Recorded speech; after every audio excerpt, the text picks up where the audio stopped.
Ce matin, nous allons faire une petite exhortation sur le thème l'appel de Dieu. Cette exhortation nous permettra de réveiller un peu les âmes mortes en Christ. Réveiller un peu ceux qui souffrent spirituellement et qui se disent pourquoi est-ce que je vis? Est-ce que Dieu existe-t-il dans ma vie? Quand je vois mes semblables être à l'aise, sans maladie, sans problème, un bon boulot, un bon foyer, qu'est-ce que j'ai fait pour mériter ça? Ne suis-je pas l'enfant de Dieu aussi?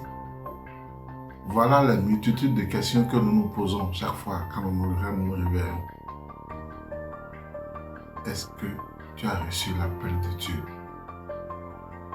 C'est la question à laquelle il faut répondre ça. Est-ce que tu as reçu l'appel de Dieu? Pose-toi cette question. Est-ce que tu as reçu l'appel de Dieu? Dieu appelle qui? C'est la question à laquelle nous allons répondre pour situer les responsabilités. Qui Dieu peut-il appeler? Dieu appelle ceux qui lui-même peut glorifier. Qui est-ce qui Dieu peut glorifier? Voilà la seconde question.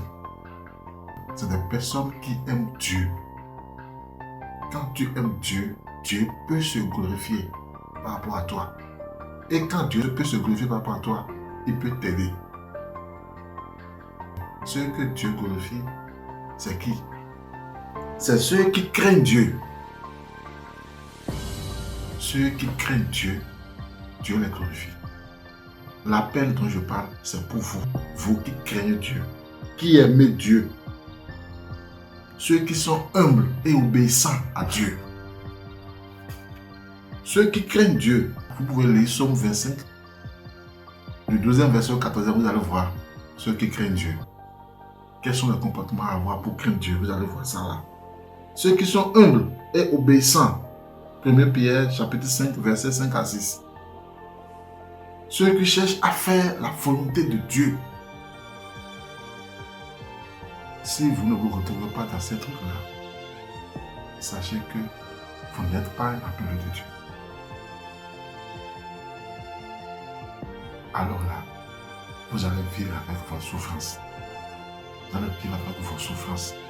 Vous allez vivre avec vos problèmes. Vous devez craindre Dieu. Vous devez être humble dans la vie. Vous devez être obéissant à Dieu. Vous devez chercher à faire la volonté de Dieu. Vous devez être fidèle et loyal envers Dieu. Voilà les vertus que vous devez avoir avant que l'appel de Dieu ne soit un appel qui pourra être bénéfique pour vous.